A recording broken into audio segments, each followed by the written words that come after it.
Assalamualaikum warahmatullahi wabarakatuh. Perkenalkan, nama saya Devi Siti Rohmah, tingkat 1, jurusan D3 Keperawatan, Stikes Akbid Wijaya Husada, Kota Bogor. Di sini saya akan menjelaskan mengenai sistem saraf. Sistem saraf merupakan sistem yang mengatur dan mengendalikan semua kegiatan aktivitas tubuh. Terdapat dua jenis dalam sel saraf. Yang pertama ada neuron. Neuron berfungsi untuk mengirim informasi dan juga mengirim pesan. Sedangkan yang kedua ada neuroglia. Neuroglia berfungsi untuk memberikan asupan kepada neuron, melindungi neuron, dan juga pemberi oksigen kepada neuron. Tetapi neuron tidak bisa mengirim sinyal atau mengirim informasi. Sel saraf terdiri dari 3 bagian utama. Yang pertama badan sel, yang kedua dendrit, yang ketiga akson. Badan sel saraf di dalamnya terdapat sitoplasma, nukleus, dan nukleolus. Ujung badan sel yang bercabang-cabang ataupun terdapat akar-akar dinamakan dendrit. Dendrit merupakan juluran atau tonjolan sitoplasma yang pendek, berjumlah lebih dari 1 dan bercabang-cabang. Fungsinya untuk meneruskan impuls atau rangsangan ke badan sel. Kalau ada dendrit, pasti ada akson. Akson disebut juga serabut saraf. Akson merupakan juluran sitoplasma yang panjang yang jumlahnya hanya 1. Berfungsi untuk meneruskan impuls dari badan sel menuju ke dendrit 1 dan ke dendrit yang lainnya. Dalam akson terdapat benang-benang halus yang dinamakan neurofibril. Neurit dilindungi oleh selubung mielin. Fungsi dari selubung mielin ini fungsinya untuk sebagai isolator atau pelindung neurit. Bagian neurit yang tidak dilindungi oleh selubung mielin dinamakan nodus Ranvier. Nodus Ranvier ini fungsinya untuk mempercepat jalannya rangsang. Macam-macam neuron berdasarkan fungsinya.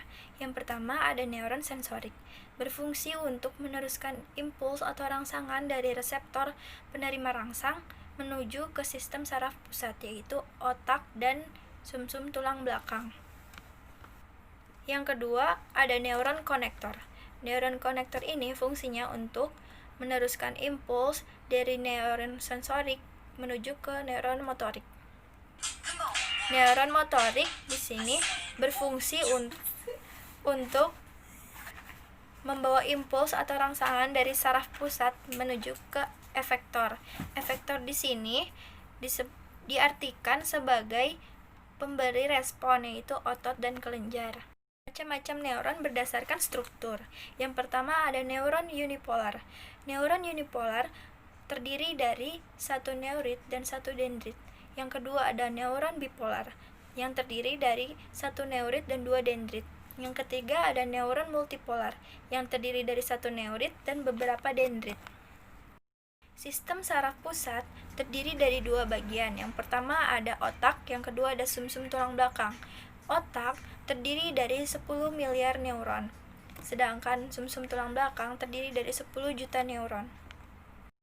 Otak besar atau cerebrum merupakan pusat pengendali kegiatan tubuh yang disadari, misalnya berpikir, mengingat, berbicara, melihat, dan juga mendengar. Terdiri dari 2 belahan. Yang pertama, belahan kanan yang mengatur dan mengendalikan bagian tubuh bagian kiri, sedangkan yang kedua, belahan kiri yang mengatur dan mengendalikan bagian tubuh bagian kanan. Bagian depan otak disebut juga lobus frontalis, berperan dalam pengendalian otot. Bagian belakang lobus frontalis disebut juga lobus parietal, berperan dalam menafsirkan pesan dari bagian otak yang lain, misalnya sensasi nyeri, sentuhan, gerakan tubuh, dan kemampuan berhitung. Lalu ada bagian lobus occipitalis yang berperan dalam penglihatan. Apabila bagian ini rusak, maka akan mengalami kebutaan. Lalu ada bagian lobus temporalis yang letaknya di atas telinga yang berfungsi untuk pendengaran. Otak kecil atau bisa disebut juga dengan cerebellum Letaknya di bagian bawah otak besar. Terdapat dua bagian belahan juga, belahan kiri dan belahan kanan, yang fungsinya sebagai pusat koordinasi gerakan tubuh dan juga mengatur keseimbangan tubuh. Setelah otak, ada sumsum tulang belakang atau medula spinalis atau spinal cord. Letaknya di bagian bawah otak. Terdapat dua macam sayap. Yang pertama ada sayap ventral yang menuju ke perut, lalu ada sayap dorsal yang menuju ke punggung. Fungsi dari sumsum tulang belakang ini sebagai mengatur gerakan refleks. Setelah sistem saraf pusat, saya akan menjelaskan sistem saraf tepi atau perifer. Sistem saraf tepi dibagi menjadi dua macam. Yang pertama ada saraf kranial, yang kedua ada saraf spinal.